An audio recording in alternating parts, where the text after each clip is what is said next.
Arratsalde on da ongi etorri guztioi. 7 urte pasatxo dira, hemen bertan Iruña Beleari buruzko lehenengo hitzaldia eman genuela. Gure lagun Luisma Etxeberriak antolatuta. 2009ko otsailaren 23a zen. Egun gogoangarria, bintzate. Otsailaren 23a bintzat. Eta egun hartan bertan ezagutu genuen alkar guk biok, amentxe mai honetan. Banekien bazela bat, abizen arraroko persona bat, nik uste nuen alemana zela, baina ez gero jakin dugu Belgikarra dela, flandiarra. Bera geokimikoa da formazioz, geokimikan doktorea. Ni neu Juan Martin Elezpuru nauzue, askok ezagutzen nauzue. Hizkuntza eta literatura kontuetan ibil naiz gehien bat. Egun hartatik aurrera, harrezkero makina bat euri egin du, makina bat gauza gertatu da, gure gai honen inguruan. Makina bat hitzaldi, manifestazio, agerraldi, prentzaurreko nahiko eskutuan pasatu direnak, halako isiltasun sepulkral batek inguratzen duelako gai hau, oraindik ere. Eta gauza asko gertatu da, baina auzi nagusia Eliseo Gilen kontrako kereiak oraindik instrukzio fasean jarraitzen du. 7 urte pasatuta gero. Noiz arte, ez dakigu. Orain arte eman ditugun hitzaldietan beti gaia izan da grafitoen benetakotasuna, faltsutasuna, grafitoen eduki buruz jardun dugu, gaurkoan ez. Gaurkoan, Julio Núñezen aroari buruz mintzatuko gara. 2010-tik 2016 urtera doan sasoi horretaz.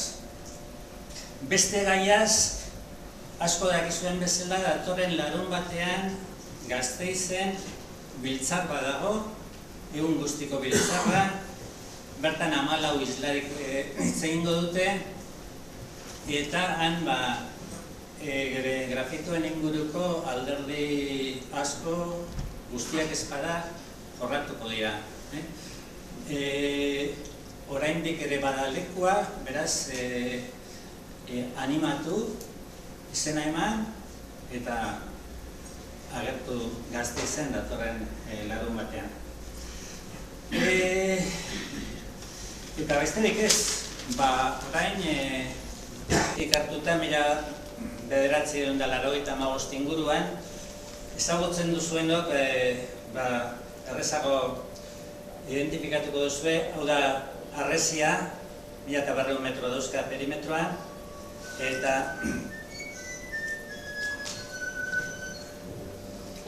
eta hemen gorriz ikusten duzuena, hau da honda makinaz hondatutako eremua.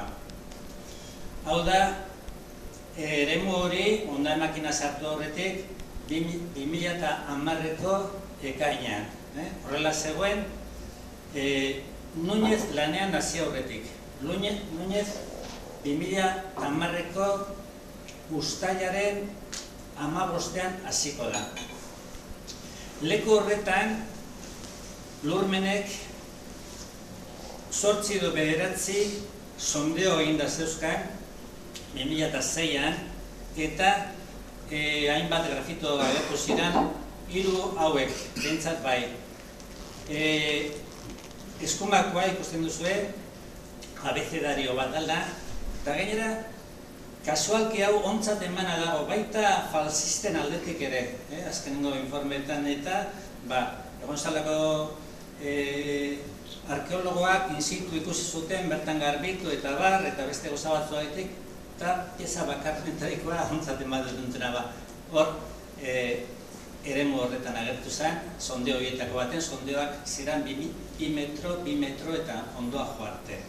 Hori egin zen, 300 sondeo egin ziren aztarnategian zehar, jakiteko ze ahalmen edo ze etorkizun zeukan aztarnategiak.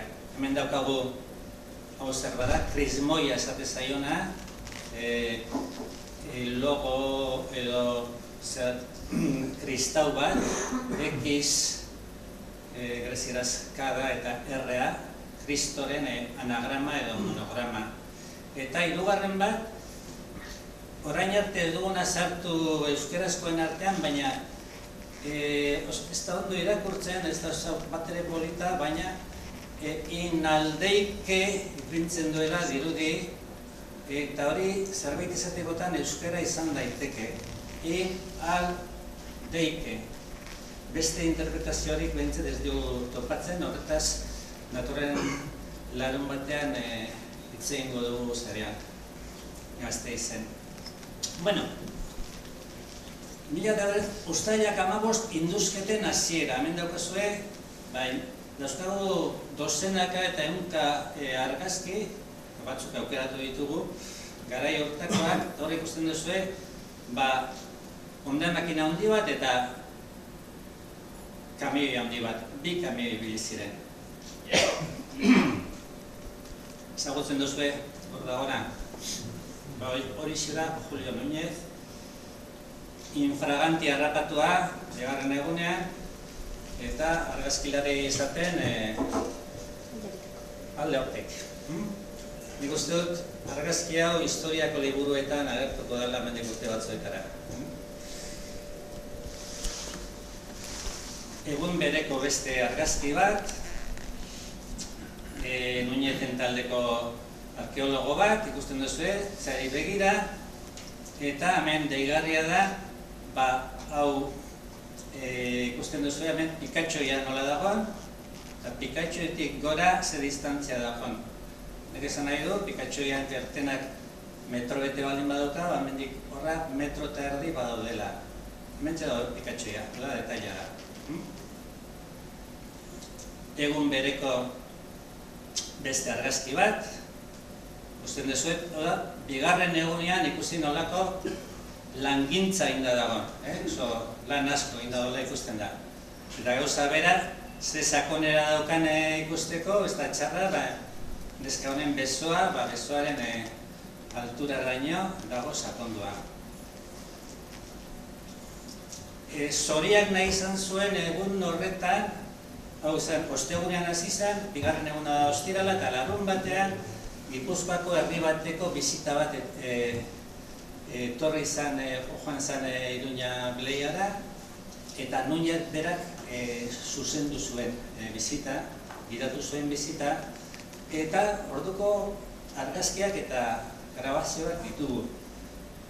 Hemen ikusten duzue, lehenengo honeko taldea, eta ikusten duzue hemen, beko hormak eta beste hainbat gauza, eta ikusten da ze eremu dagoen eskabatuta. Bueno, orduko egun hortako beste argazki bat, hau da Julio Núñez jauna, ikusten duzu ze altura daukan esponda honek, eta egun hartako grabazioa. En 2 días hemos abierto como 2000 metros cuadrados. Nos han salido cosas majas. Esaten die taldeko, bizitako dakoi, arro. 2000 metro iriki ditu, eta poseo. Ez du hori bakarrik esaten. Hasta aquí había llegado el arado. O sea, de tal manera que había ya levantada alguna de las losas. Honaino, heldu hemen zen goldea. Hori, ikusten dugunez, metro eta pikura dago, eta goldea ez da llegatzen 30 zentimetro baino gehiago. Da gainera, lurmeneko talde, lurmenek hemen induzketak eginda zeuzkan lehenagotik sondeoetan, eta esaten dutenez, berehala hasten ziren estratuak. 30 zentimetrorako, handik aurrera estratuak ikutu gabe zeuden eta emankorrak ziren arkeologia aldetik. Ba, izaten du, hasta que había llegado el arado. Hemen, ikusten duzue, hori da, zutabe baten oinarria. Eta ikusten duzuen nolako igurtzi goxoak jaso dituen eskabadararen palaren aldetik harri honek. Ez da bakarra, nolako ikutuak dituena.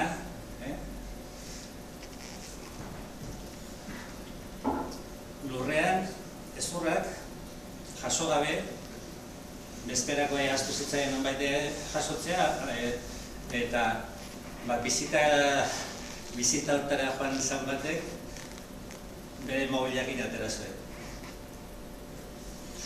Bueno, hau da uztailak 20, laugarren eguna, asteartea, aro berriaren inaugurazio ofiziala.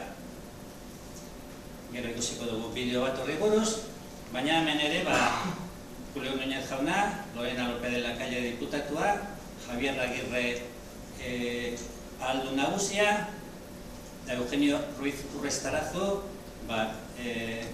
Arabako kampuseko erretoria ordea. Bi hauek ez dakit zeintzu dira. Eta badituzte, había salido cosas majas, izango zirak, zerbait badute prensari erakusteko. Egun hortan, Iruña Beleiako lagun batzuk ziren, alegindu ziren idatzi bat entregatzen diputatuari, ertzaintzari eskatu zitzaion baimena, zigun eman, eta momentuan kotxea zetorrenean alegindu ginen ematen, baina ertzainak plakaje bat eginaz, bialdu gintuen haize hartzera hor zelaian zehar. Eta hor dator komitiba oso atzetik. Eta hemen daukagu batzuk ezagutuko duzue.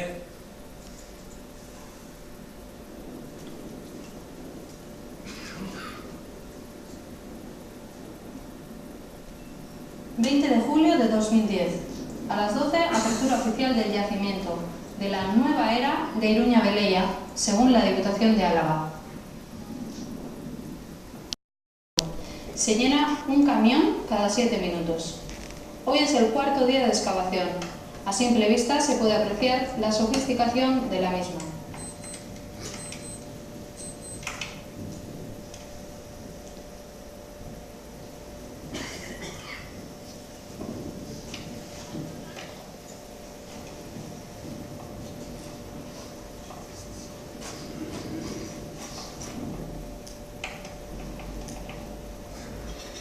Y 25 minutos.